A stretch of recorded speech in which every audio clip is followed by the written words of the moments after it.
Shalom, puji Tuhan. Saudari Santi, terima kasih kesempatan untuk sore hari ini, sehingga saya bisa ada di rumah Santi untuk kita boleh melanjutkan pembinaan dan kita berdoa.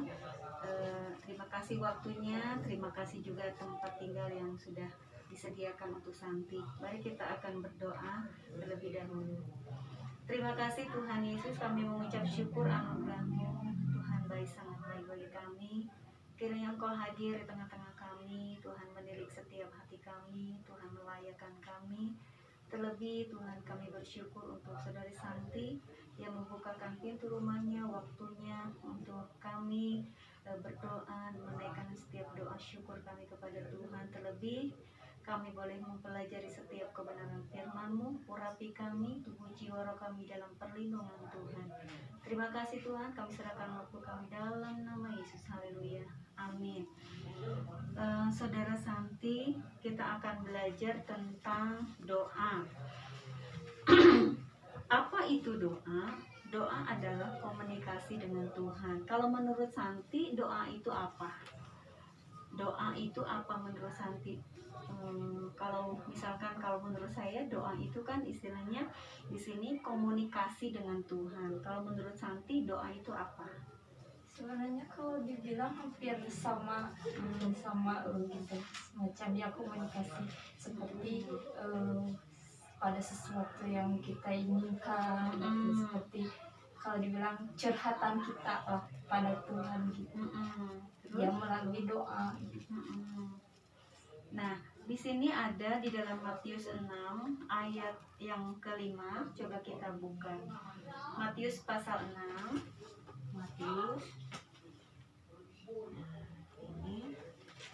Matius 6 ayat hal berdoa di ayat yang ke-16.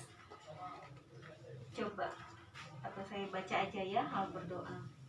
Dan apabila kamu berdoa, janganlah berdoa seperti orang munafik. Mereka suka mengucapkan doanya dengan berdiri dalam rumah-rumah ibadah dan pada tikungan-tikungan jalan raya, supaya mereka dilihat orang. Aku berkata kepadamu, kata Tuhan, sesungguhnya mereka sudah mendapat upahnya. Tetapi jika engkau berdoa, masuklah ke dalam kamarmu, tutuplah pintu dan berdoalah kepada Bapamu yang ada di tempat tersembunyi. Maka Bapamu yang melihat yang tersembunyi akan membalasnya kepadamu. Lagi pula dalam doamu itu janganlah kamu bertele-tele seperti kebiasaan orang yang tidak mengenal Allah. Mereka menyangka bahwa karena banyaknya kata-kata doanya akan dikabulkan. Jadi, janganlah kamu seperti mereka, karena Bapamu mengetahui apa yang kamu perlukan sebelum kamu minta kepadanya. Karena itu berdoalah demikian, Bapa kami yang di sorga, dikuduskanlah namamu, datanglah kerajaanmu, jadilah kehendakmu di bumi seperti di sorga. Berikanlah pada hari ini makanan kami yang secukupnya, dan ampunilah kami akan kesalahan kami, seperti kami juga mengampuni orang yang bersalah kepada kami. Dan jangan membawa kami ke dalam pencobaan, tetapi lepaskanlah kami daripada yang jahat. Karena Engkaulah yang mempunyai kerajaan dan kuasa dan kemuliaan sampai selama-lamanya. Amin. Nah, ini berdoa, hal berdoa di sini sudah Tuhan ajarkan kepada setiap kita yang sudah percaya kepada Tuhan adalah berdoa. Jadi berdoa itu adalah komunikasi dengan Tuhan. Berdoa itu adalah ungkapan hati kita kepada Tuhan. Nah, berdoa ini di sini diajarkan supaya jangan berdoa itu seperti orang Farisi, mau dilihat orang. Misalkan teriak-teriak atau mungkin diungkapkan kepada orang, saya suka berdoa, saya ini. Sedangkan doa itu di sini adalah arus yang tersembunyi. Doa diungkapkan dengan rasa yang hancur, dengan rasa kerendahan hati, dengan rasa doa itu apa ya, istilahnya benar-benar kita ini tidak ada apa-apanya kalau tanpa Tuhan. Nah, karena itu kenapa doa itu sangat penting, karena doa adalah benar-benar yang mengubah hidup kita. Jadi kalau menurut di firman Tuhan di sini, doa itu diajarkan, doa itu adalah seperti doa Bapa kami. Bapa kami yang di sorga, dikuduskan namamu. Nah, itu istilahnya ungkapan yang sederhana. tidak harus dipatok di sini di firman Tuhan, tetapi ungkapan doa itu bebas dengan apa ya, ungkapan-ungkapan hati, kebutuhan-kebutuhan apa istilahnya. Yang paling utama ungkapan doa kepada Tuhan itu adalah rasa syukur. Itulah yang harus utama sebenarnya, bukan harus minta ini minta itu memang perlu, tetapi doa yang paling benar-benar doa itu yang menyenangkan, menyukakan hati Tuhan adalah doa dengan kerendahan hati. Siapakah hidup kita sebagai manusia ini kalau tanpa Tuhan? Nah, kita akan belajar mengapa perlu berdoa. Mengapa perlu berdoa? Yang pertama adalah supaya tidak jatuh ke dalam pencobaan. Ini satu-satunya. Karena kalau tanpa doa, kita bisa aja berbuat dosa. Apalagi kuasa-kuasa kegelapan di sini sekarang merajalela dengan penyembahan-penyembahan berhala. Nah, mengapa perlu berdoa? Untuk memulihkan keadaan yang tidak baik menjadi baik. Istilahnya tadinya kita memang butuh, tidak ada jalan keluar. Keadaan kita sulit, susah, memang tidak ada. Tetapi saya bersyukur tadi kesaksian suami ada jalan keluarnya. Dari yang tidak baik katanya jadi tidak ada menjadi ada.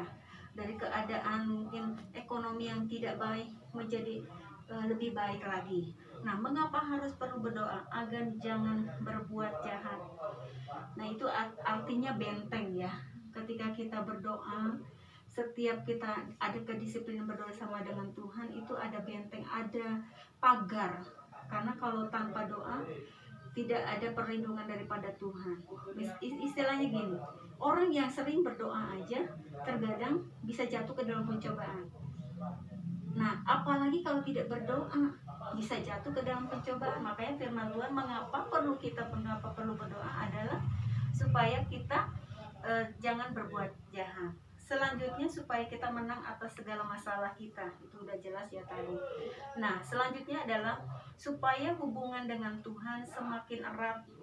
Nah, ini yang harus kita tumbuhkan kepada Santi.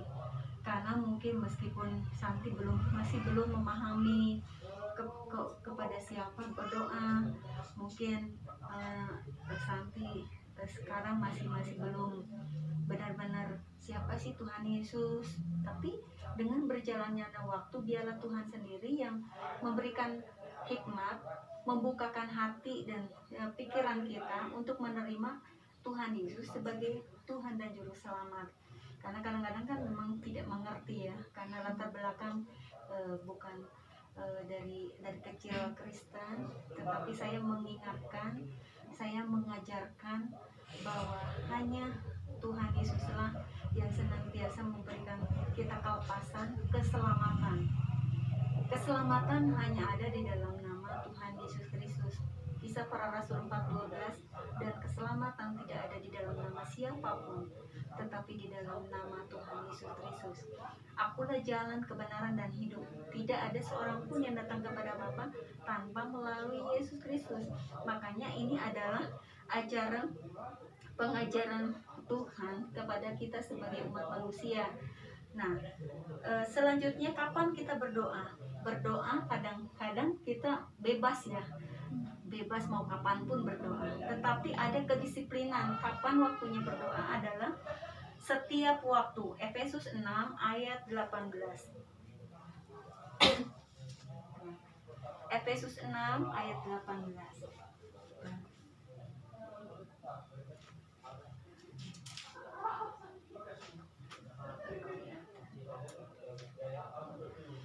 Efesus 6 ayat 18. Baca Santi.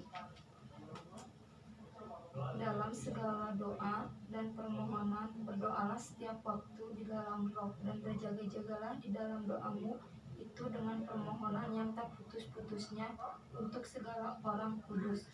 Udah cukup. Waktunya berdoa kapan? Berdoanya adalah setiap waktu. Setiap waktu, kadang-kadang bukan hanya pagi, siang, sore. Setiap waktu itu setiap saat. Mau di kamar di dapur istilahnya masak, mau tidur atau mau melakukan segala apapun, kita setiap saat harus berkomunikasi dengan Tuhan. Nah, itu waktunya berdoa adalah setiap waktu. Tetaplah berdoa. Lukas 18. Jadi jangan jemu-jemu berdoa. Terus-terus berdoa. Mau dijawab atau tidak, itu bagaimana Tuhan. Tetapi kita bagian kita adalah berdoa kepada Tuhan. Mau sekarang belum dijawab, tidak apa-apa, besok mungkin terus berdoa, dan sampai Tuhan memberikan waktu yang indah, pasti Tuhan memulihkan saudari Santi dan juga suami. Selanjutnya adalah bagaimana berdoa. Nah, bagaimana berdoa artinya begini. Kadang-kadang kalau berdoa asal berdoa aja, tapi tidak dengan iman, dengan yakin. Udah berdoa sekarang, gimana ya masalah saya Tuhan. Nah, itu berarti kan bimbang, tidak mempercayakan. Jadi iman itu adalah timbul. Iman adalah dari segala sesuatu yang tidak kita harapkan, dan iman segala sesuatu yang tidak kita harapkan. Artinya begini, iman itu harus mempercayakan hidup kita, masalah kita, keluarga kita, anak-anak kita, semuanya itu dipercayakan kepada Tuhan. Jangan sekarang berdoa, setelah selesai berdoa, aduh gimana ya masalah saya, aduh gimana ya, berarti itu tidak dengan iman. Jadi berdoa harus dengan iman. Yang selanjutnya harus dengan rendah hati. Kadang-kadang orang yang sudah kekayaannya banyak, berdoa itu tidak ada kerendahan hati. Udah semua ada, untuk apa? Kadang-kadang tidak memerlukan Tuhan. Itu mungkin kemungkinan kecil ya, tidak semuanya juga orang kaya tidak rendah hati berdoa. Tetapi di sini kita harus rendah hati. Berdoa dengan kekudusan. Kekudusan artinya kita harus melepaskan segala keganjalan kita.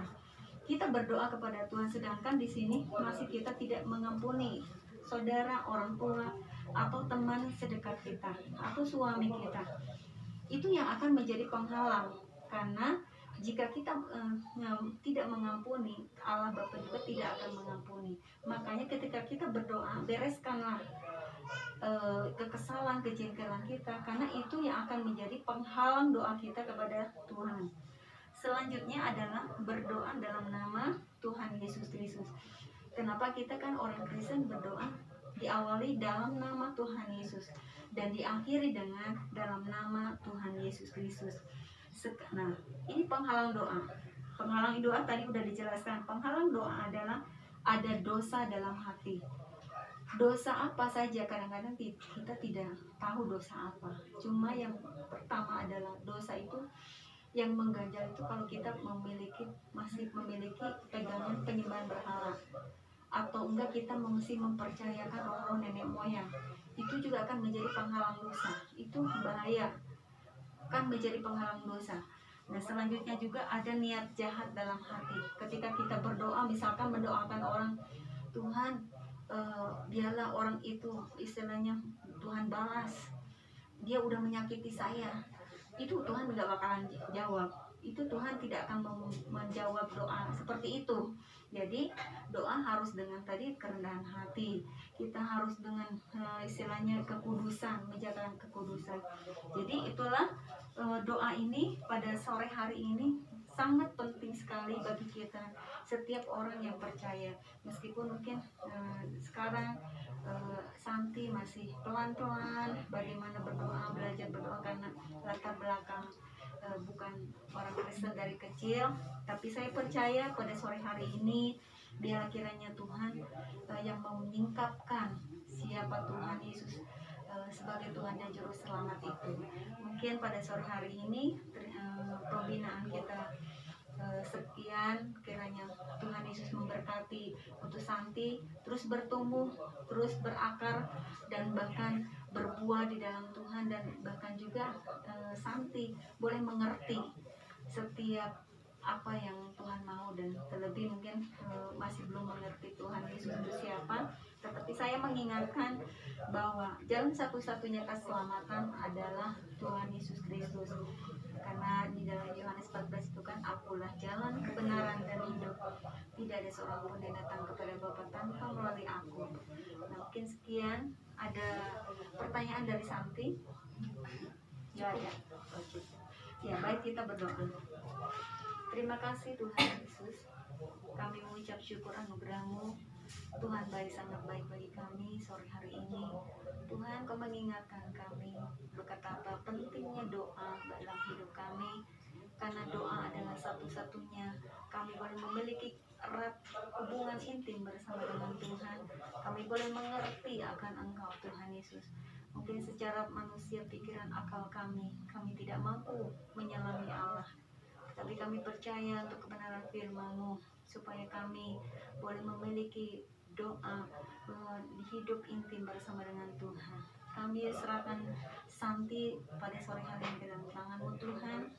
Kiranya Allah Roh Kudus yang memberikan dia kemampuan hikmat untuk mengerti siapa Engkau, untuk memahami Tuhan kebenaran firman-Mu.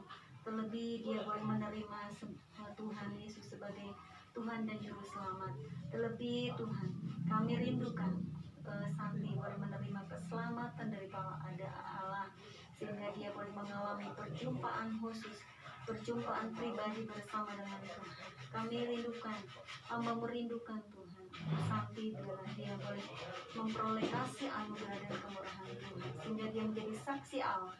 Dia menjadi senantiasa menjadi umat yang mengasihi Tuhan, memuliakan Tuhan. Berkati Santi, kesehatan, kekuatan, dan juga sukacita dan disertai pada Allah. Berkati suaminya, berikan juga Tuhan berkat bagi dia dalam usaha pekerjaannya, diberkati, dilimpahkan dalam nama Yesus. Pemulihan Allah terjadi bagi keluarga ini.